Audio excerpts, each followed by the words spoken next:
Hello mga beshi, magluluto po tayo ng butter garlic shrimp. Ayan po, gumamit po tayo ng 3 buong malalaking bawang. Tapos po nagtunaw po tayo ng butter mga beshi. Tapos po ayan, nilagay na po natin yung ating butter para imekos-mekos po siya. Maluto po siya ng bahagya sa pagmimekos-mekos natin mga beshi sa butter. Kung nakikita nyo po mga beshi, hindi pa po sapat yung linagay nating butter na yan. Tignan nyo, hindi man po nagsasabaw ng gusto yung ating bawang. Kasi po pagka po dinagyan natin yung ating hipon, mamaya is maglalagay pa po tayong additional na kalahating bar ng ating butter.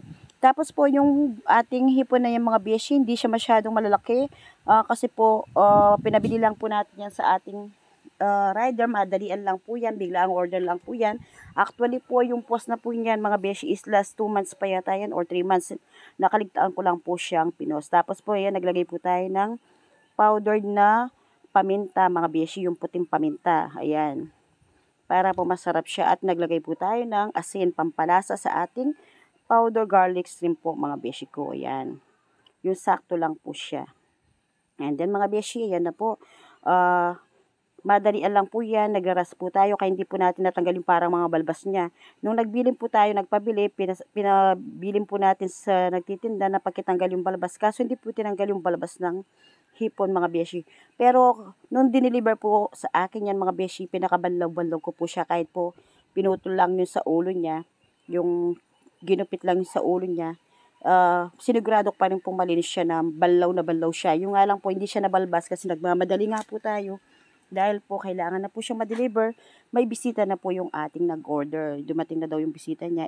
Kakatawag pa lang po kasi na pa-order po siya ng butter garlic shrimp mga beshi ko. And then yung mga beshi ko, linagay na po natin yung sinasabi ko kaninang kalahating bar po ng ating butter. Ayan. And then mekos-mekos lang po natin siya. Kailangan po binabantayan po natin ng pag-mekos-mekos. Kasi po mga beshi, pag na-overcook po yung hipon, hindi na po siya masarap kasi titigas po yung pinakakarni ng hipon at the same time, mahirap pong balatan. Didikit po yung balat sa mismong katawan or sa mismong laman ng hipon. Kaya dapat po masusing bantay mekos-mekos para po hindi po nakadepende lang na nakalagay sa lutuan yung hipon para yung iba namang nasa itaas na hindi luto, yun naman po yung mabaligtad. Tulad po nung isa yun mga beshi yan, hinahanap-hanap po talaga binabaliktad ko para maluto siya. Ayan, kasi po ang masarap po sa pagluluto ng hipon, yung ano lang po siya mga beshi, yung hindi siya masyadong lutong-luto. Yung para pag kinain mo siya is parang juicy siya, tsaka ang sarap ng pagkaluto niya, pati yung laman niya pag kinain mo. Magaganahan ka lalong kumain nun mga beshi. Hindi na yung mga beshi, konting masinsinang mekos-mekos lang po. Ayan po yung ating ipon. Hindi po siya masyadong malaki. Mas maganda sana dyan yung malaki.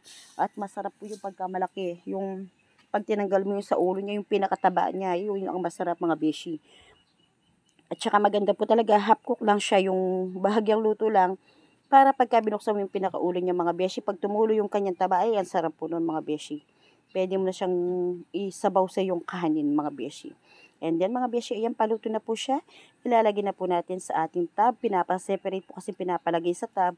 Ang gusto po ni customer is half kilo. Ayan. Kaya yung kung nakita niyo po sa timbangan, sinakto po natin sa half kilo. Gusto po kasi niya is separado nakalagay sa tab na half kilo.